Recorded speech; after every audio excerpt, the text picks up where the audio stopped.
Why do people all around the world turn to Dona Lucilia, asking for her intercession with the Sacred Heart of Jesus and the Immaculate Heart of Mary in their spiritual and material necessities? The answer can probably be given to us by the famed Dominican theologian and preacher, Father Antonio Royo Marin, who was perhaps the most known preacher in Spain in the middle of the 20th century. Father Antonio Royo Marin, his sermons, for example, were so famous that they attracted multitudes that could not fit into any cathedral or church, and so he was obliged to preach to full-packed bullfighting stadiums. Not just that, Father Royo Marin was also a famous writer. His more than 26 works, spiritual works, on Catholic theology and spiritual life, received worldwide success with more than 500,000 copies printed. He was also professor of dogmatic and spiritual theology at the university, the Pontifical University of Salamanca. And he was appointed general preacher of his own Dominican order. Father Royo Marin was a great friend of the founder of the Heralds of the Gospel, Monsignor João Cognamilio Claudius. In the early 1980s, the then young and dynamic Catholic leader, Mr. Jean Claude, met with Father Royo Marin on several occasions. In one of these occasions, Father Royo Marin heard from Mr. Jean Claude about Dona Lucilia. And curious, he asked for a picture of her. Looking at the picture, he exclaimed, "Ah, what peace, what peace." And he continued, asking if she did not have any writings. The then Mr. Joncla explained that being a Catholic housewife and not having a public life, Dona Lucilia had never written any book or anything like that. But Father Royo Marin asked once again, "But doesn't she have letters at least?" Monsieur João replied, "Yes, she has letters." Father Royo Marin asked for these letters because he said that in those letters he would find the explanation of why her physiognomy expressed so much peace.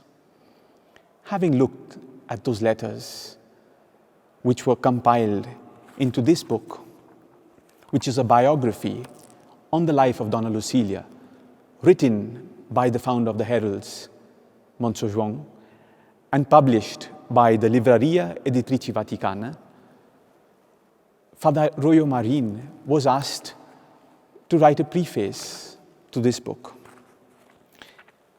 And he says in his preface, "When I began to read these pages, I had no idea of the loftiness of their content. What started out as a mere curiosity before the unknown quickly developed into a decided liking, which then grew into true admiration and wonder. What I was reading was not just the biography of an extraordinary woman. It was the life of a real saint in the full sense of the word. What I was reading was not just the biography of an extraordinary woman. It was the life of a real saint in the full sense of the word." And he goes on to explain several things that he liked about the book. And at the end of his preface, he says,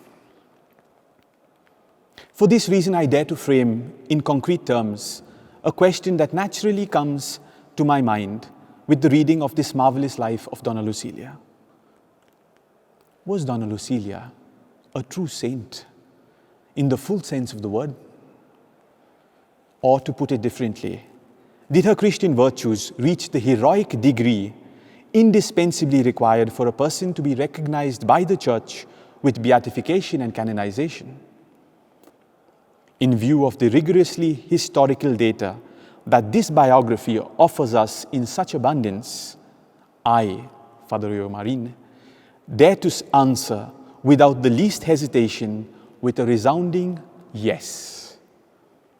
And he continues, "Far be it from me to ridiculously and irreverently presume to place myself ahead of the infallible judgment of the Catholic Church. The role that befits me is to present an opinion that is totally sincere, but completely fallible. We can always err, the Church never does.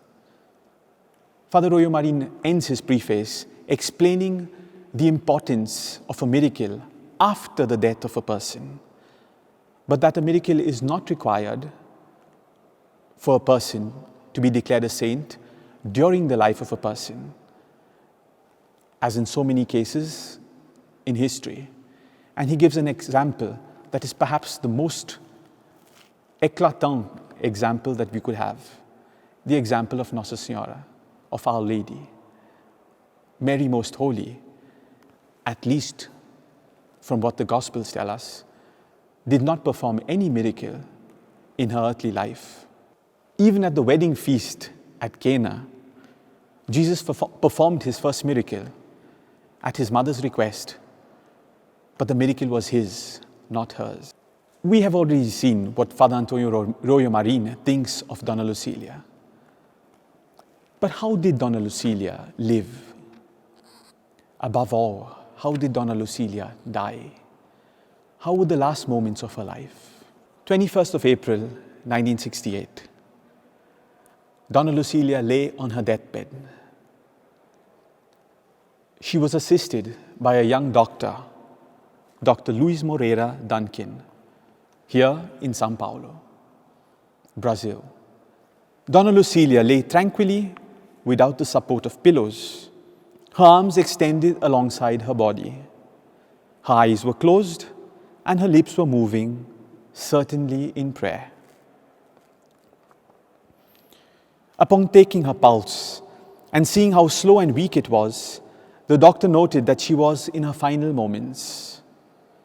He asked the nurse to summon Dr. Plinio immediately. Meanwhile, Dona Lucilia, never ceasing to move her lips, felt in her heart that the solemn moment of her departure from this life had arrived. She decisively withdrew her hand from that of the doctor and, with a delicate but firm movement, without manifesting effort or difficulty, made a large and deliberate sign of the cross. She then crossed her pure white hands upon her chest and serenely expired. It was the eve of her 92nd birth. This profound spirit of faith, this great desire to do God's will and to carry all the crosses in life that were due to her, and this great spirit of faith, of prayer, with which she accompanied all the crosses that were sent to her, made Dona Lucilia someone, at least this is the opinion of the thousands all around the world who asked for her intercession, made Dona Lucilia someone able to attend those who need serenity, those who need strength to carry their crosses and to do God's will. That's why so many people write to us, telling us these last moments reflect every single moment of those long 92 years. Dona Lucilia died exactly as she had lived. Her life was a continuous series of crosses, but crosses that were always accepted with a great spirit of faith, because of which she never refused a single suffering, but carried all the sufferings that her beloved Sacred Heart of Jesus, to whom she had an enormous devotion, she carried all the sufferings that he sent her with extreme serenity, enormous faith, and great desire to always do what God wanted from her. That's why we, the heralds of the gospel, receive letters and emails from so many people around the world telling us that they have been assisted with this grace, that benefit, and so many other things, material and spiritual, by Dona Lucilia, and encouraging us and others to turn to her in our difficulties and say to her, Dona Lucilia, mãe nossa, Dona Lucilia, my mother, ajudai-nos, help me. Having this in mind, we shall continue tomorrow, knowing the life of this great Catholic lady whose life marked the 20th century. Salve Maria.